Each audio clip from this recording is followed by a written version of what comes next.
nanosatelit untuk observasi bumi dan pemantauan lingkungan dekat bumi. Istilah nanosatelit umumnya merujuk pada satelit dengan massa 1-10 kilo. Namun yang paling representatif adalah CubeSat yang membatasi pengembangan pada volume sekitar 10 x 10 x 10 cm kubik. Dan standarisasi antar muka peluncur dan deployer telah membantu CubeSat mendapatkan penerimaan umum sebagai standar de facto. Untuk aksesibilitasnya, nanosatelit memungkinkan negara berkembang dan organisasi kecil untuk mengeksplor ruang angkasa. Dan untuk itu biayanya rendah karena menggunakan komponen komersial untuk mengurangi biaya dan mempercepat desain. Terus untuk waktu pengembangannya juga cepat, misalnya dari desain, bangun, dan luncurkan dan operasikan dalam waktu singkat dibanding satelit konvensional yang lainnya.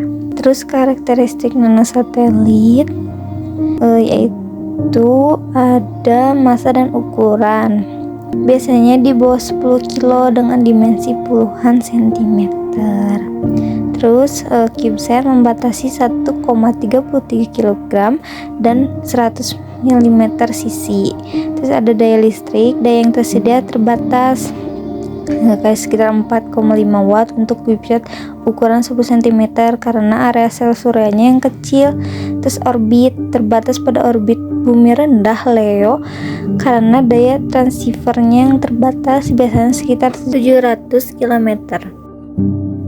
Dan untuk teknologi yang tersedianya itu ada daya pemrosesan menggunakan microcontroller berdaya rendah untuk fungsi umum dan prosesor berdaya tinggi untuk tugas yang berat. Selanjutnya ada perangkat seluler, adaptasi PDA dan smartphone untuk komputer on-board karena miniaturisasi dan konsumsi dayanya itu rendah. Terus ada sistem kontrol, pengembangan sensor penentu sikap, sun sensor, magnetometer, dan roda reaksi atau momentum. Di sini juga ada contoh implementasi prosesornya.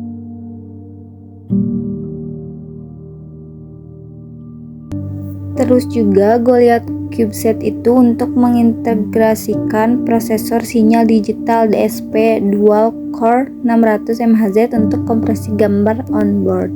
Seperti judul yang dari awal, nanosatelit itu untuk observasi bumi dan pemantauan lingkungan. Nah, tujuan awalnya itu wahana antariksa yang kecil awalnya hanya bersifat edukatif, sementara sains dan observasi bumi hanya untuk dipandang sebagai tujuan sekunder. Namun misi nanosatelit itu telah dengan cepat mulai berkembang menjadi sains yang lebih kompleks dengan peningkatan permintaan dan keandalan. Di sini juga ada instrumen yang cocoknya itu untuk sensor memantau lingkungan radiasi Leo, medan magnet, dan fenomena atmosfer di atas. Terus ada potensi observasi bumi, kamera digital dengan resolusi tinggi mulai diterima untuk observasi bumi, bahkan CubeSat.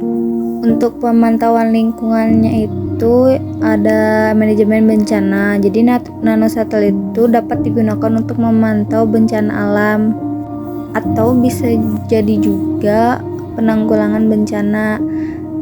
Dalam situasi ini juga periode kunjungan ulangnya yang rendah diperlukan untuk memantau banjir besar, kebakaran, atau bencana alam berskala besar lainnya. Nah, oleh karena itu, nanosatelit dapat digunakan bersama dengan wahana antariksa besar untuk mengidentifikasi secara tepat lokasi yang memerlukan gambar beresolusi lebih tinggi dan meminta area tertentu untuk beberapa pendekatan yang telah diusulkan untuk mengatasi masalah ukuran sistem optik gitu. Di sini juga ada misi multisatelit untuk SSI. Ada pengumpulan data terdistribusi, konstelasi atau informasi nanosatelit adalah cara yang paling hemat biaya untuk pengumpulan data simultan. Terus ada prosesan data distribusi memungkinkan transmisi data tunggal ke stasiun bumi, terus mengatasi masalah laju data yang terbatas. Pemantauan cuaca antariksa juga masuk karena misi multi pesawat ruang angkasa memantau partikel nuklir dengan medan magnet. Terus studi kasusnya ada Goliath CubeSat. Ada di gambar 4 itu ada model penerbangan Goliath. Goliath sendiri adalah CubeSat unit tunggal pertama Romania dikembangkan untuk observasi bumi dan pemantauan lingkungan dekat bumi. Diluncurkan pada penerbangan perdana Vega dengan orbit elips 300 km hingga 14.050 km. Memiliki 2 tautan data radio, sistem data elektronik dengan sel surya dan baterai Li-ion, serta sistem ADCS untuk penentuan posisi dan orientasi. Terus juga ada subsistem platform Goliath. Itu ada struktur mekanis dibangun sesuai spesifikasi CubeSat menggunakan kerangka pumpkin dengan modifikasi untuk optik. Terus juga ada OBDH Onboard Data Handling 2 Microcontroller MSP430F1612 sebagai tulang punggung satu dari pumpkin, satu desain kostum. Selanjutnya ada data radio 2 tautan data 2,4 GHz untuk transmisi data utama dan 70 cm UHF sebagai suar cadangan. Terus ada OBDH itu tuh otak Goliath, microcontroller 2 MSP430F1612, satu dari pumpkin, satu dari internal. Terus penyimpanan data papan OBC mencakup kartu SD yang terhubung via SPI. Komunikasi internal itu berkomunikasi via SPI terhubung ke kamera, radio UHF, GPS, dan sensor. Tautan data utamanya itu adalah transceiver komersial 1W di pita 2,4 GHz digunakan untuk transmisi data eksperimen dan penerimaan perintah. Nah, transceiver sekunder itu ada suara di pita radio amatir UHF 70 cm mentransmisikan kode Morse pada paket AFSK data housekeeping secara terus-menerus, dan ada ADCS dan muatan itu mencakup penentuan posisi dan orientasi, GPS komersial dan perhitungan orbit, magnetometer sumbu 3 untuk orientasi. Terus ada sistem roda reaksi, 2 roda reaksi presisi tinggi untuk mengubah orientasi CubeSat. Muatan Goliath terdiri dari 3 eksperimen independen untuk pemantauan lingkungan dekat bumi dan observasi bumi. Nah, eksperimen muatannya itu yang pertama ada SAMIS, instrumen deteksi meteoroid untuk mengukur energi tumbukan partikel.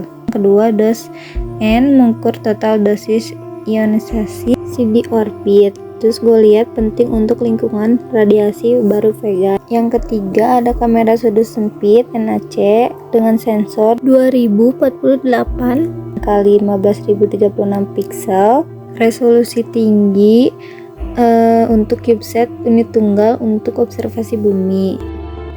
Nah, hubungan atau relevansi dengan ilmu teknologi kebumian itu adalah karena ilmu teknologi kebumian itu mempelajari sistem bumi ya, termasuk atmosfer, hidrosfer, litosfer, dan biosfer. Nah, satelit observasi bumi seperti Goliath itu tuh adalah alat penting dalam bidang ini untuk memantau perubahan lingkungan, sumber daya alam, dan fenomena geologi. Di dalam pemantauan lingkungan ini tuh mencakup eksperimen SAMIS dan DOS-N memberikan data penting tentang lingkungan dekat bumi termasuk radiasi dan partikel mikrometeorit yang mempengaruhi sistem bumi.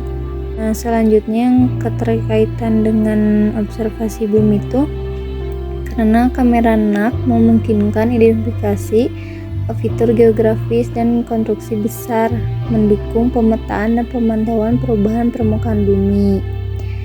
Terus aksesibilitas datanya juga, nanosatelit seperti Goliath membuat observasi bumi lebih terjangkau, memperluas kemampuan penelitian dan aplikasi dalam ilmu teknologi kebumian.